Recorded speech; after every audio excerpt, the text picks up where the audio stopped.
প্রিয় ছাত্রছাত্রীবৃন্দ, আমার চ্যানেলে তোমাদের সকলকে স্বাগত জানাই। আজ তোমাদের সামনে যে প্রশ্ন ও উত্তরটি এনেছি সেটি বাঁকুড়া বিশ্ববিদ্যালয়ের ইতিহাস মেজর ও মাইনর প্রথম সেমিস্টারের প্রশ্ন উত্তর।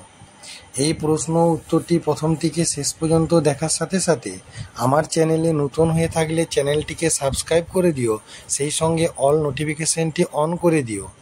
আর আমার চ্যানেলটিকে একটু বেশি বেশি করে শেয়ার করে দিও, যাহাতে অন্যান্য ছেলেমেয়েরা এই প্রশ্ন উত্তরগুলো পেয়ে উপকৃত হতে পারে।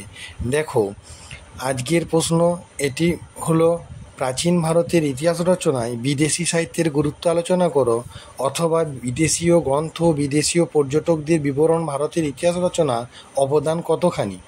উত্তর দেখো, প্রাচীন ভারতের ইতিহাস রচনায় বিদেশীয় সাহিত্যের অবদান বড় কম নয়। প্রাচীন ভারতের ইতিহাসের এমন অনেক ঘটনা বা দিক আছে যেগুলি আমরা কেবল বৈদেশিক সাহিত্যের উৎস থেকে জানতে পারি। যাই হোক, আলোচনার সুবিধার্থে বৈদেশিক সাহিত্যের উৎসকে দুভাগে ভাগ করে নেওয়া বাঞ্ছনীয় হবে। বিদেশীয় উপাদান, একটি বিদেশীয় গ্রন্থ, একটি বিদেশীয় পর্যটকদের বিবরণ। প্রথমে আলোচনা করা হবে বিদেশীয় গ্রন্থগুলি, যেগুলির কাছে প্রাচীন ভারতের ইতিহাস রচনার জন্য আমরা বিশেষভাবে ঋণী। গ্রিক পণ্ডিত হেরোডোটাসের ইস্তোরিয়া গ্রন্থ থেকে প্রাচীন ভারতের গুরুত্বপূর্ণ তথ্য পাওয়া যায়। মৌর্য যুগের ইতিহাসের ভিন্ন দিক সম্পর্কে জানার জন্য অপরিহার্য উপাদান হল গ্রিক দূত মেগাস্থিনিস গ্রন্থ ইন্ডিকা।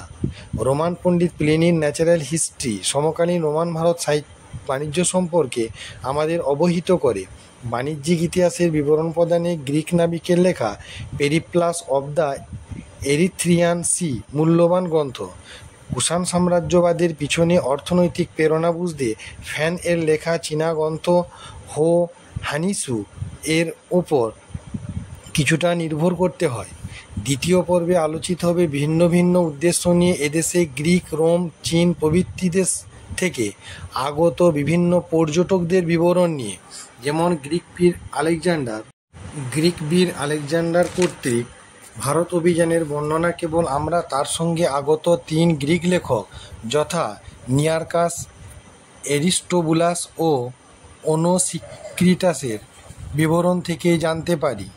এছাড়া মেগাস্থিনিসের ইন্ডিকা, ফাইহেনের ফোক ও কিং, হিউয়েনসাংয়ের সি ইউকি বা পশ্চিমী দেশগুলির সিটি প্রভৃতি বিবরণ থেকে প্রাচীন ভারতের প্রশাসনিক ব্যবস্থা, ভৌগোলিক অবস্থা, জলবায়ু, আর্থসামাজিক পরিস্থিতির বিবরণ পাওয়া যায়। পরবর্তী প্রশ্ন দেখো, প্রাচীন ভারতের ইতিহাস রচনায় মুদ্রার গুরুত্ব আলোচনা করো।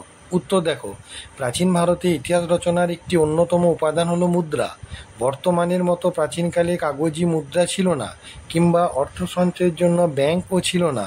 তখনকার মুদ্রা ছিল পোড়ামাটির ও ধাতুর। মানুষ সঞ্চয়ের জন্য মুদ্রা নির্দিষ্ট পাত্রে জমিয়ে রাখত। পরবর্তীকালে খনন কার্যের ফলে এইসব মুদ্রা পাওয়া যায়। মুদ্রা বিশারদগণ এইসব মুদ্রার লিপি, ছবি বা আকৃতি বিশ্লেষণ করে নানা ঐতিহাসিক তথ্য আবিষ্কার করেছেন। প্রাচীন ভারতে এমন বহু শাসকের অস্তিত্ব ছিল যাদের সম্পর্কে শুধুমাত্র মুদ্রা থেকেই তথ্য পাওয়া সম্ভব। ইতিহাসের উপাদান হিসেবে মুদ্রার বহুমুখী অবদান স্বীকৃত। যেমন মুদ্রায় খোদিত সন তারিখ থেকে নির্দিষ্ট রাজার শাসনকাল সম্পর্কে ধারণা পাওয়া যায়, তেমনি কোন বংশের শাসকদের বা বিভিন্ন বংশের কর্মপরম্পরা সম্পর্কে মুদ্রা সন তারিখ আমাদের আভাস দেয়। খ, মুদ্রার প্রাপ্তিস্থান থেকে কোনো রাজা বা রাজবংশের সাম্রাজ্য সীমা সম্পর্কে তথ্য পাওয়া যায়। এমনকি মুদ্রার প্রাপ্তিস্থান 2 বা ততোধিক দেশের মধ্যে রাজনৈতিক ও বাণিজ্যিক সম্পর্ক বিষয়ে ধারণা পেতে সাহায্য করে। ভারতে প্রাপ্ত বহির্দেশীয় মুদ্রা বা বহির্ভারতের প্রাপ্ত এদেশীয় মুদ্রা থেকে 2 দেশের বাণিজ্যিক সম্পর্কে বিষয়ে জ্ঞান লাভ করা যায়। গ, কোনো রাজা বা রাজবংশের অর্থনৈতিক অবস্থার ছবিও মুদ্রা থেকে স্পষ্ট হয়ে ওঠে।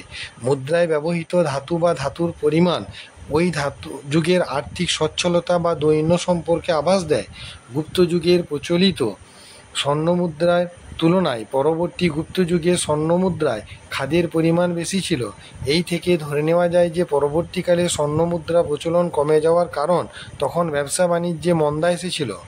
ঘ, মুদ্রায় খোদিত ছবি থেকে কোন রাজা বা রাজবংশের সাংস্কৃতিক চিন্তাভাবনার ধারণা পাওয়া যায়?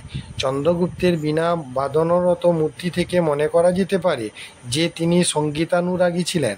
একইভাবে মুদ্রার ছবির আকৃতি বহির্দেশের প্রভাব সম্পর্কেও আমাদের জ্ঞান বৃদ্ধিতে সাহায্য করে। মুদ্রার দেবীর মূর্তি সমসাময়িক ধর্ম ও ভাবনা ও দেবদেবীর অস্তিত্ব সম্পর্কে চিত্র তুলে ধরে।